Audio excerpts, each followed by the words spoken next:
साथियों, आज 150 साल की सेलिब्रेशन, बर्थडे सेलिब्रेशन देश कर रहा है बिरसा मुंडा की। जो देश का जो मालिक, जो शासक, जो कहला जाता था आदिवासी को, वो देश का मालिक और शासक की जन्मदिन आज 150 साल हो रहा है। इस 50 साल के दौरान मैं आप सभी का पास एक ठू जानकारी लेकर आया हूँ, जो मेरा से प्राप्त हुआ है, मेरा अनुभव से प्राप्त हुआ है वो चीज़ को। क्योंकि आप बार बार देखे होंगे सोशल मीडिया में, कुछ भी सोशल मीडिया में मैं बोलता हूँ भारत आदिवासी का देश का ऊपर खड़ा है या बैठा है। क्योंकि आपको सवाल भी आता होगा कि भारत आदिवासी का देश का ऊपर बैठा है, तब आदिवासी का देश क्या है? अब सभी को ये सब मन में सवाल आता होगा। तो सवाल आया कि नहीं आया, कमेंट मुझे कोई किया कि नहीं किया उसका कोई नहीं, लेकिन कुछ ना कुछ सवाल आता होगा। मेरा मन में भी सवाल आता है जब मैं इसको लिखा हूँ, जब भारत आदिवासी का जमीन का ऊपर में बैठा है, तब मुझे समझ में आया कि भारत की देश अलग है, भारत अलग है और आदिवासी का जो देश अलग है। तो भारत, तो ये सब मैं क्यों बोल रहा हूँ? क्योंकि मेरा अनुभव जो है उसको आपका पास बोलने जा रहा हूँ। क्योंकि आदिवासी, भारत आदिवासी का देश का ऊपर में,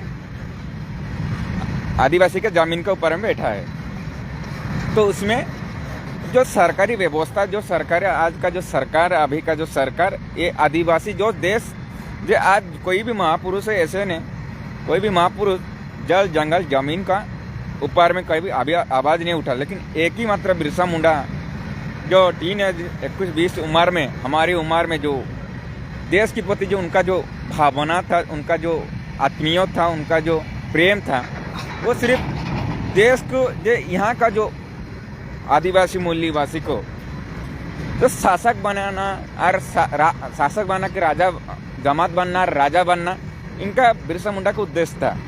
क्योंकि वो जिस उम्र में हम लोग का अभी टीन एज के उम्र में, जिस उम्र में हम लोग अभी सोशल मीडिया में देखते हैं, तो इस उम्र में उस समय सोशल मीडिया भी नहीं था, कोई ऐसा जानकारी भी नहीं था। तो उस समय में प्रकृतिवादी विचारधारा को पालन करके बिरसा मुंडा ने उलगुलान का नारा लगाया, देश को आदिवासी का, मूल्यवासी का है, ऐसा बोलकर इंग्रेज सरकार से दुश्मन लड़ा। लेकिन आज हम लोग क्या कर रहे हैं? तो आपस में बिरसा मुंडा ने दुश्मन से लड़ाई लड़ा, इंग्रेज से लड़ाई लड़ा।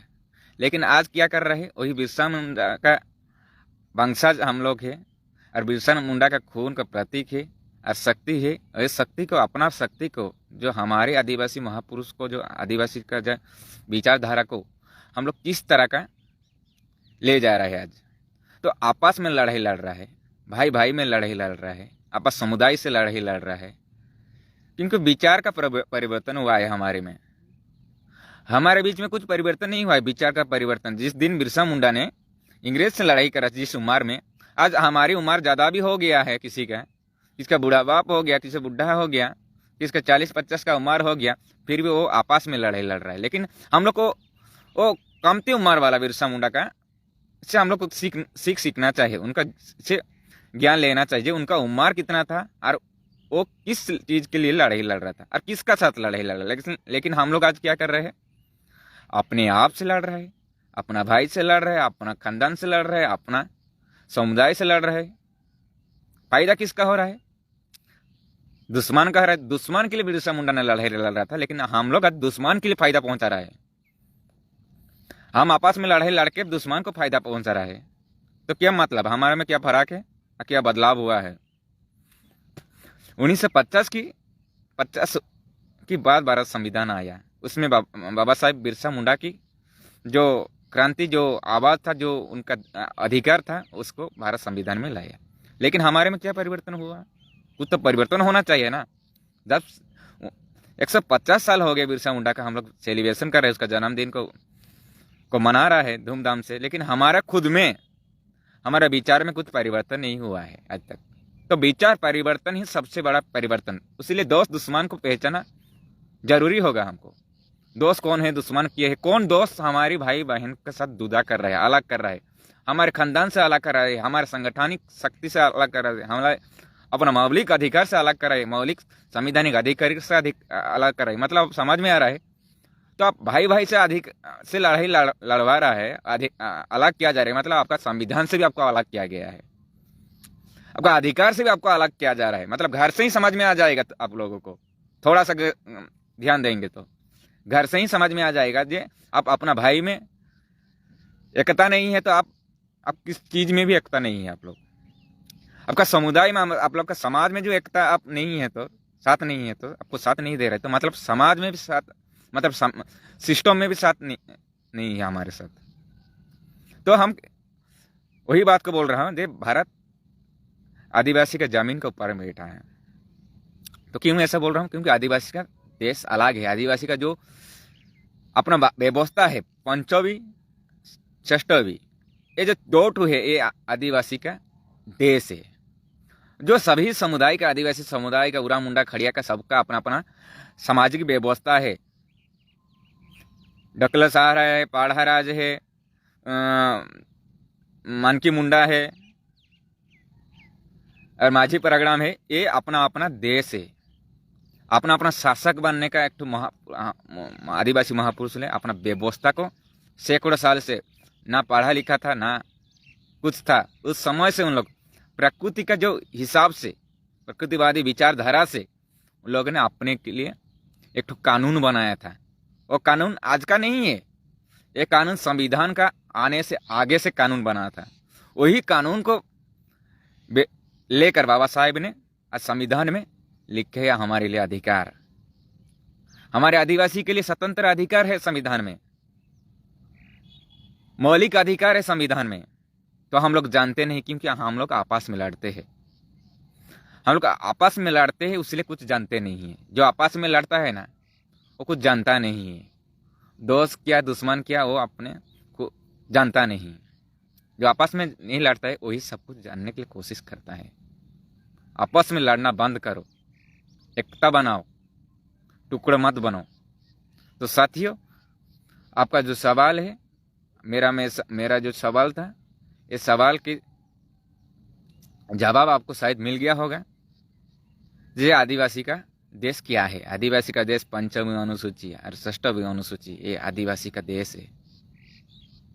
यही को सरकार ने हमारी आदिवासी से सैकड़ों साल से इसको मांग करके आ रहा है।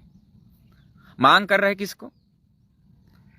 हम जिसको वोट दे रहे हैं उसको मांग कर रहे हैं। मतलब भिखारी का हम भीख मांग रहा है, जो हमारे घर में 5 साल के बाद में एक बार आता है और उसका बाद वोट लेकर जाता है। हमारा सुविधा, हमारा शिक्षा से, व्यवस्था से, सब कुछ से हम लोग को न्याय प्रदान करेगा, हम लोग का अपना अधिकार देगा बोलकर हमको 5 साल के बाद चूहा और उल्लू बनाकर अपना कीमती वोट को ले जाता है। और उसके बाद हम उनको, जब वोट आता है तब उन लोग हमको जोहर करते हैं, जब वोट जीतने के बाद हम उनको जोहर करते हैं। मतलब बदलाव क्या है समझिए थोड़ा।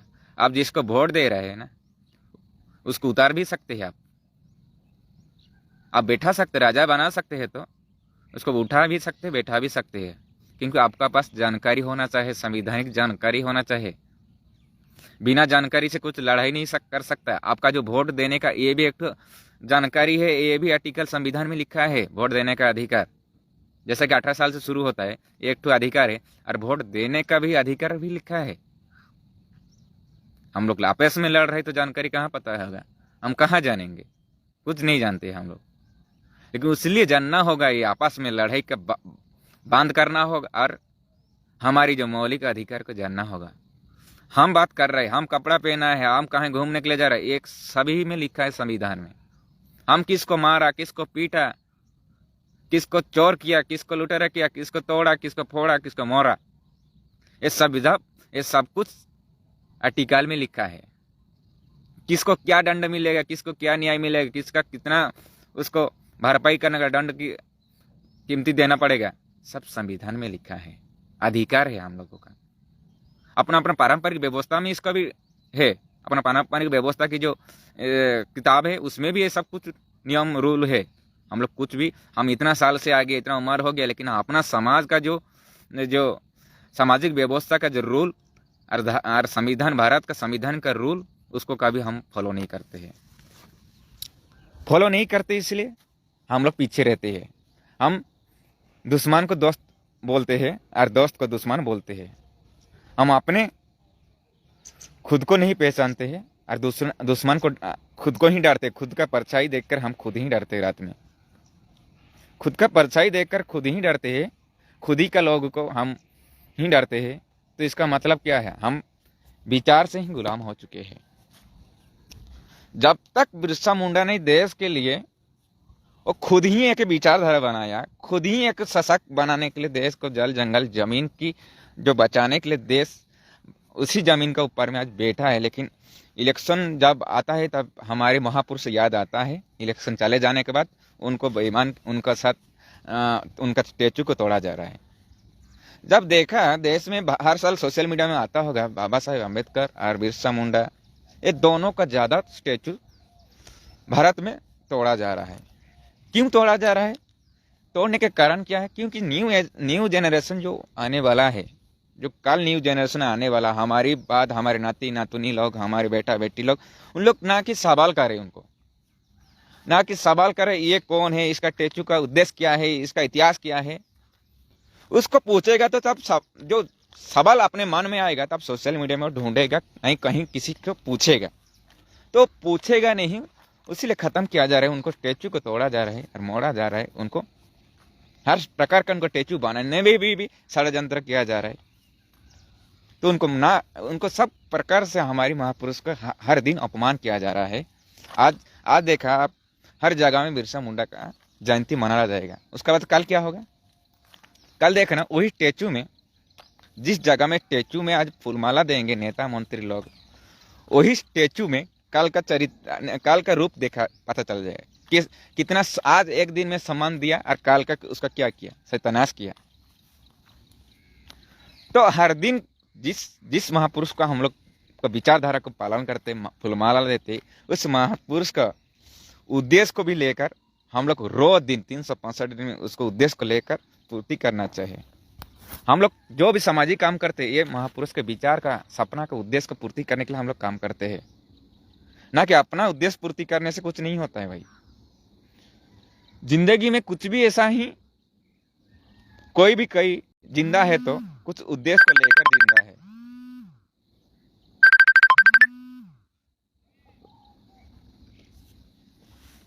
कुछ उद्देश्य को लेकर जिंदा है, उसीलिए वो जिंदा है। बिना उद्देश्य से कोई नहीं जीता है। कुछ ना कुछ उद्देश्य, सुबह से उठता है कोई उद्देश्य लेकर उठता है। हम लोग को उद्देश्य बनाना होगा साथियों। आप देखा बिरसा मुंडा का जो आज का ये में आप सभी परिवार, आपको भाई बहन का, माता पिता का, सभी को हार्दिक जोहार उलगुलान। तो हमारे देश ऐसा है, हमारी आदिवासी का देश 5वीं अनुसूची और 6ठ अनुसूची, ये हमारी देश है।